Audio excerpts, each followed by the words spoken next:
In a quiet valley stood an old farmer named Hari.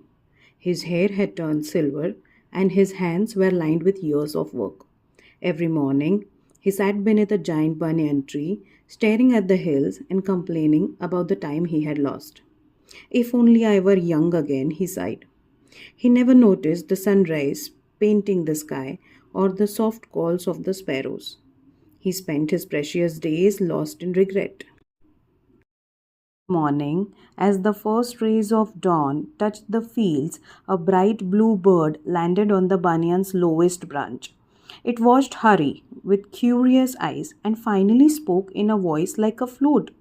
Old man, why do you waste your days mourning yesterday? Hari blinked in surprise. I have nothing left, he whispered. All my time is behind me.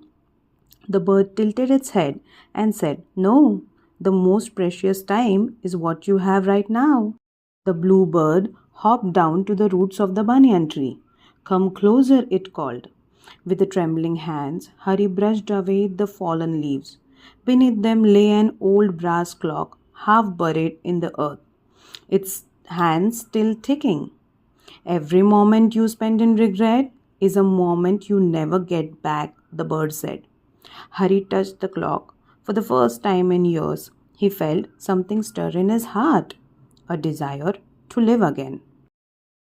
From that day on, Hari began to notice everything he had missed. He watched the sunrise paint the fields in gold. He shared grains with the sparrows and listened to their songs. When the wind stirred the banyan's leaves, he felt thankful for every breath. Time was no longer something he feared, it was a gift he cherished. One morning, the bluebird returned. Hari bowed his head in respect. You were right, he said softly. Time is precious. Thank you for teaching me before it was too late. The bird lifted its wings and circled the banyan tree. Remember, it called as it flew away. Every moment you treasure becomes a memory that never fades. Hari watched it disappear into the sky. And in that quiet moment, he understood time, once lost, never returns. But the time cherished becomes a treasure forever. Time is the most precious gift you have. Spend it wisely because it never comes again.